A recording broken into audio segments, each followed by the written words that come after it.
WHO report অনুযায়ী 2022 সালে বিশ্বজুড়ে 85টি দেশে আনুমানিক 249 মিলিয়ন ম্যালেরিয়া কেস এবং 6,08,000 জনের ম্যালেরিয়ায় মৃত্যু হয়েছে।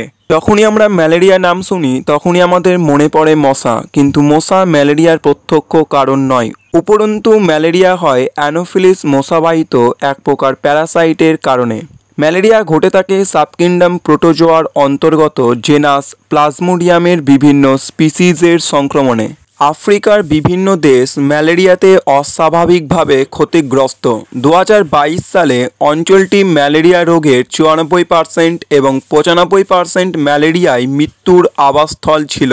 4 ধরনের প্লাজমোডিয়াম স্পিসিসের প্রভাবে মানবদেহে 4 প্রকারের ম্যালেরিয়া হয়ে থাকে।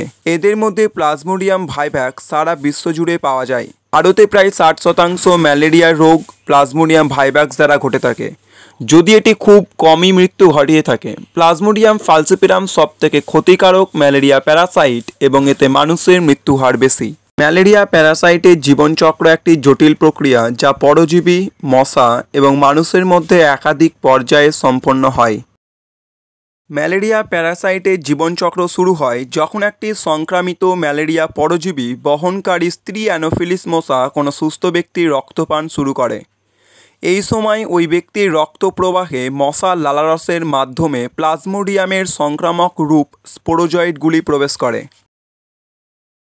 মানব হোস্টের ভিতরে স্পোরোজয়েডগুলি 30 মিনিটের মধ্যে রক্তের মাধ্যমে বাহিত হয়ে যকৃতে পৌঁছায়।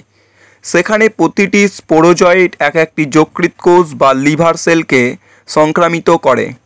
লিভার কোষের অভ্যন্তরে স্পোরোজয়েডগুলি সংখ্যা বৃদ্ধি করে হাজার হাজার মেরোজয়েড গঠন করে।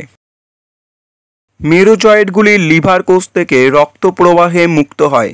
সেখানে তারা লোহিত রক্তকণিকা বা আরবিসিকে আক্রমণ করে। আরবিসি এর অভ্যন্তরে মেরোজয়েডগুলি প্রতিলিপি গঠন করে এবং সংখ্যা বৃদ্ধি করে, যার ফলে আরবিসি ধ্বংস হয়। প্লাজমোডিয়ামের মেরোজয়েড দশা আরবিসি এর প্লাজমা পর্দা ভেদ করে রক্তস্রোতে মুক্ত হয়। এই সময় হিমোজয়েন ও হিমাটিন নামক টক্সিক পদার্থ রক্তে মেশে, তার ফলে ম্যালেরিয়া রোগীর কাঁপুনি দিয়ে জ্বর আসে। কিছু মেরোজয়েড অনেক সময় নতুন আরবিসিকে আক্রমণ না করে গ্যামেটোসাইট নামক যৌনরূপ গঠন করে।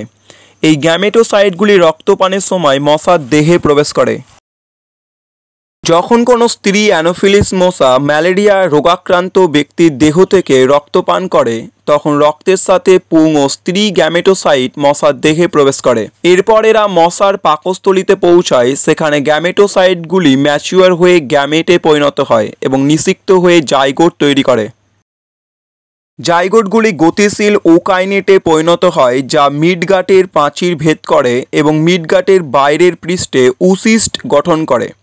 উসিস্টের ভিতরে একাধিক বিভাজনের মাধ্যমে স্পোরোজয়েড উৎপন্ন হয়।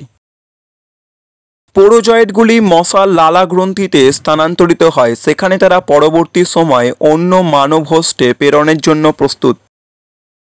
এইরূপ অবস্থায় ওই মশা কোনো সুস্থ ব্যক্তির দেহত্বক বিদ্ধ করে রক্তপান করলে তার রক্তে স্পোরোজয়েডের সংক্রমণ ঘটে এবং প্লাজমোডিয়ামের জীবনচক্রের পুনরাবৃত্তি ঘটে।